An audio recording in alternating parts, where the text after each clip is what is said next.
मैं भला तुझे अपने साथ क्यों गाँव लेकर जाने लगी? माँ, अगर आप किसी को अपने साथ लेकर नहीं जाएंगी तो आप अकेले कैसे जाएंगी? मैंने कहा हम जा रहे हैं, या मैंने ये कहा कि मैं जाना चाहती हूँ?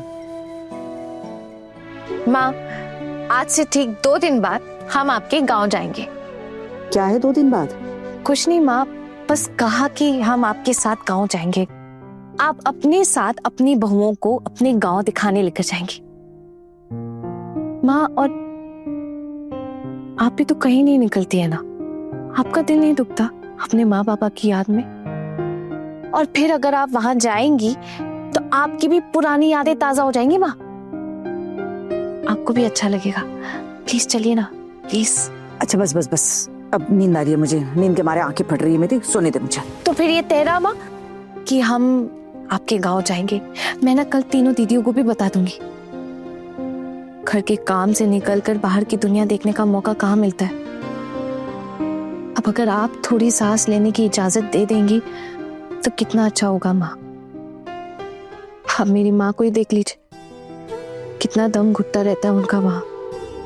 दूसरों के भरोसे जियो तो ऐसा ही होता है, लेकिन आप लोगों की तो ऐसी हालत नहीं है ना माँ। आप क्यों मेरी माँ की तरह अपनी जिंदगी बिताएंगे? मेरी माँ के पास तो और कोई रास्ता नहीं, लेकिन आपके पास तो है ना माँ। आप महारानी हैं इस घर की, आपकी बात कौन टाल सकता है माँ? इतने सालों से घर संभाल रही हूँ, इसीलिए मेरी बात कोई नहीं टालता। जी हाँ माँ, वो तो आप संभालती हैं, लेकिन एक दिन की छुट्टी तो आपके लिए भी बनती है ना माँ। अब मैंने कान के पास ऐसे भिनभिनाना बंद कर, रात हो गई है काफी, मुझे सोने दे।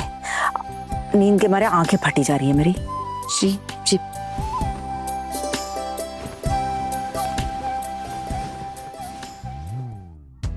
मैं धीरे धीरे आपको समझने की कोशिश कर रही हूँ माँ। आपके बेटे सही कहते, आप नारियल की तरह बाहर से सख्त और अंदर से कोमल। आपको तो पक्का मैं आपके मायके ले जाऊंगी। आपका बचपन देखना है मुझे। इस घर की बहू बनकर आई हूँ तो अब इस घर की तस्वीर बदल कर ही मैं रहूंगी, नहीं तो मेरा नाम भी आना नहीं।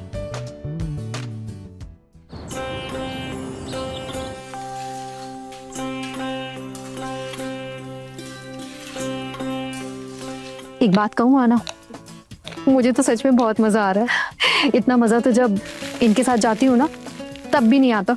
सच में बहुत खुशी हो रही है। पता है दीदी, मेरे पति देव को तो इस बारे में कुछ भी नहीं पता है, पर उन्हें पता चल गया ना तो पता नहीं क्या ही करेंगे। ऐसा ना हो कहीं बाहर चौखट के बाहर खड़े हो जाएं और ऐसे महिषासुर की तरह देखते रहे मुझे रोकने के लिए। अरे दीदी, ये भी दुर्गा देवी है, कोई महिषासुर की चाल इनके आगे टिक ही नहीं पाएगी। और वैसे भी ये खुद से लेके जा रही है ना हम लोगों को, तो खुद ही सब कुछ संभाल लेगी मुझे लगता है ना। बिल्कुल, हम सब जाएंगे दीदी, हम चारों जाएंगे माँ के साथ।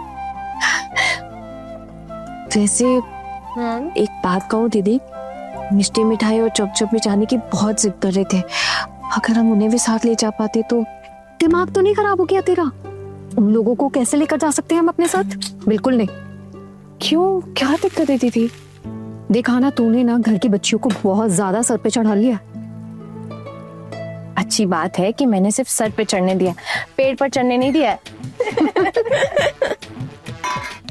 अभी ये जो हम पूड़ियाँ तल रहे हैं, आलू दम बना रहे हो और साथ में सूजी का हलवा बना रहे हो ना, इसकी खुशबू जैसे ही सबकी नाक में जाएगी ना, भाग भाग कर आएंगे, देख लेना अभी। और वैसे भी सबके लिए तो बना रहे ना दीदी। अब मेरे पास जो पैसे थे उससे तो हम ये सब कुछ लेकर आए हैं। अब इस बात पे भी किसी को अगर गुस्सा करना है तो करे।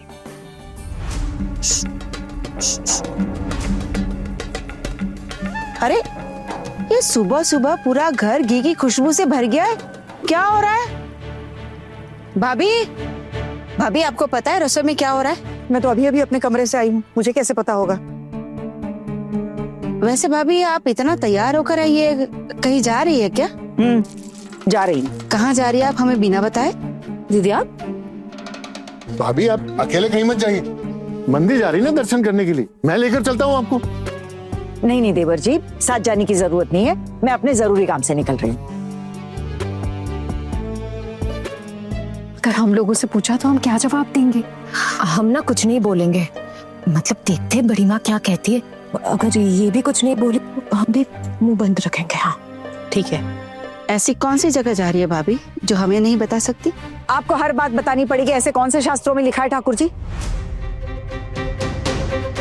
मैं पूछती हूँ कि आप लोगों से कोई बात नहीं ना? मैं अपने काम से जा रही हूँ। आपकी तबीयत अभी तक पूरी तरह से ठीक नहीं हुई, इसीलिए बोल रही हैं वो। आप बताइए ना कहाँ जा रही हैं, मैं छोड़ के आता हूँ आपको। मैंने कहा ना जरूरत नहीं है, मेरा अपना कुछ काम है देवर जी। नहीं भाभी, मैं आपको अकेले नहीं जाने दूंगा, मैंने बोल दिया बस। मैं अभी चाबी निकालता हूँ, बताइए कहाँ जाना आप। देवर जी सच में जरूरत नहीं है साथ चलने की, मैं कह रही हूँ ना आपसे। और मैं अकेली नहीं जा रही हूँ, घर की बहुओं को साथ लेकर जा रही हूँ। घर की बहू है? घर की बहुएं जा रही है मतलब? अब उनको साथ लेकर जा रही है और हमें नहीं लेकर जा रही? कैसा बना है? बहुत ही स्वादिष्ट बना है। कई दिनों बाद ऐसे घी की खुशबू मिली है सूंघने के लिए। पता है, ये हलवा खाकर मुझे मेरे माँ के हाथ के मोहन भोग की याद आ गई। बहुत स्वादिष्ट बनाती थी, बिल्कुल वैसे ही लग रहा है। लेकिन अब कहाँ मिलेगा वैसे माँ के हाथ का मोहन भोग। वैसे किसने बनाया हलवा? माँ आपकी छोटी बहू आहाना ने बनाया है। बस महंगी चीजें अच्छी बनवा लो इससे, उतना ही अच्छा आता है इससे। माँ छोड़िए ना ये सब, हम ना वहां जाके ना खूब मजे करेंगे और आप हमें तालाब में लेके चलेंगे ना? अब साथ लेकर हर जगह जाना पड़ेगा? अरे तालाब तो घर के बगल में ही है, और अब वहां जाकर देखते हैं कि क्या होता है। इतने सालों बाद मायके जा रही हूँ, पता नहीं क्या ही बोलेंगे। वैसे माँ एक बात कहूँ, देखना आपके भैया ना बहुत अच्छे से स्वागत करेंगे आपका। इतने सालों बाद जो जा रही है। उन लोगों को तो इत्तिला भी नहीं किया हमने कि हम आ रहे हैं, किसी का फोन नंबर भी नहीं है, कैसे बताते कि हम वहां जा रहे हैं? सच बताऊं तो मेरे ससुराल वालों ने ना उनकी बहुत ही बेइज्जती की थी। मेरे पति मेरी सास इतना बेइज्जत करते थे कि पूछो मत। और उसके बाद फिर आई ठाकुर जी, वो भी इतनी खरी गोटी सुनाती थी उनको कि, और फिर मेरा क्या था, ससुराल वालों की सगी होकर रह गई, कुछ कह ही नहीं पाती थी। अरे अपने मैके वालों को तो किसी कार्यक्रम में भी नहीं बुला पाती, और ना ही मुझे ये लोग जाने देते वहां पर। फिर क्या था, बस रिश्ता ऐसे ही धीरे धीरे खत्म होगा। उसके बाद तो ना ही वो आए और ना ही मैं गई। पता नहीं कैसे स्वागत करेंगे हमारा। अरे माँ आप ऐसा क्यों सोच रही हैं? आपके अपने सगे भाई हैं, क्यों बुरा बर्ताव करेंगे? और हम कौन सा वहाँ रहने जा रहे हैं, बस जाएंगे और वापस लौट आएंगे। बिल्कुल माँ सही कह रही है। अरे दोपहर तक तो रुकना ही पड़ेगा, वरना दोपहर में क्या खाओगे तुम चारों? अब नहीं माँ, हम तो अपना खाना लेकर ही आए हैं और हम यही खा लेंगे। और अगर उन्होंने पूछा भी हमें खाने के लिए तो हम मना कर देंगे। हाँ बढ़िया, हम बस घूमेंगे फिरेंगे मस्ती करेंगे और क्या। अरे बस बस 5 किलोमीटर पे ही है अभी, चलो जल्दी जल्दी खाना शुरू करो। पता नहीं मुझे क्यों घबराहट सी हो रही है, एकदम बेचैनी सी हो रही है। अरे क्या? ए तू उल्टे उल्टे करेगी क्या? मेरे बगल में बैठी, उधर जा। नहीं मामी माँ, ये वो वाली बेचैनी नहीं हो रही है, उल्टी वाली नहीं है ये तो बेचैनी हो रही है कि आपके भांजे क्या सोचेंगे मेरे बारे में। यहाँ आ गई हूँ ना मैं, और मेरी सासू माँ वो तो ताक में रहते हैं, उनके कान भरने के लिए मेरे खिलाफ। बस इसी बात की बेचैन घबराहट सी हो रही है, वो क्या होगा। देख मछली, घर के बुजुर्गों के बारे में ऐसी बुराई सुनना मुझे बिल्कुल पसंद नहीं है। अब तू मेरे साथ आई है ना, मेरे साथ ही लौटेगी, तो वहां जाके देख लेंगे कि क्या होता है। और रही बात पोल्टू की, तो उसे मैं समझा दूंगी। और एक बात बता, अगर तुझे हम नहीं लाते अपने साथ तो घर में बैठे बैठे गंगा नहीं बहा देती तू, तब कौन संभालता रही तुझे? हाँ वो तो है, दुख होता ना मुझे थोड़ा ज्यादा होता। ये नखरे छोड़ बेचैनी बेचैनी वाले, और चल चुपचाप खा ले। वैसे खाना बहुत अच्छा बना था, मेरा तो एक पूरी सी पेट भर गया, आत्मा तृप्त हो गई। अब तुम लोग खा, चल। सच में आना पूरा कभी कभी इतना अच्छा खाना बनाते हैं, क्या बोलूं, बहुत अच्छा है, मजा आ गया। कभी कभी ठीक है, पैसों का पेड़ तो नहीं लगाया ना।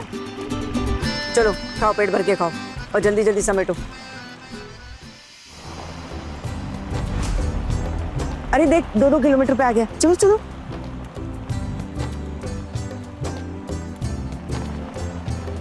अरे देखो देखो, रूपनारायणपुर आ रहा है, चलो चलो खड़े हो जाओ।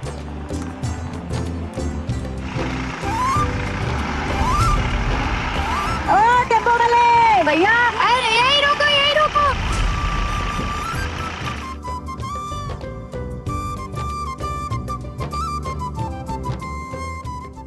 सुनो, आगे की सड़क बहुत सिकुड़ी और बहुत ही खराब है, हम चलकर चले जाएंगे, शाम को लौट कर आएंगे तो यहीं मिलना, ठीक है? और ये सामान जो रखा है ना, उसको जरा ध्यान रखना। ये दरवाजा अच्छे से बंद कर लो पहले। चले?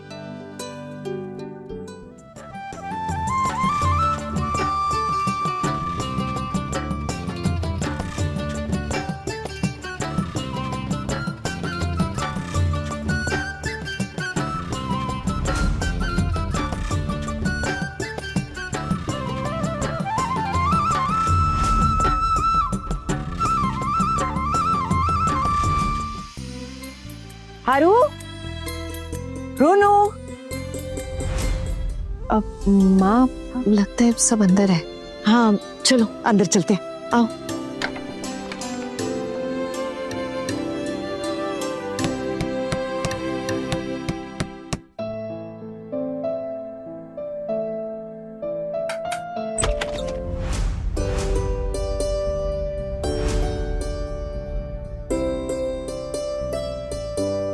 कैसा है यारू?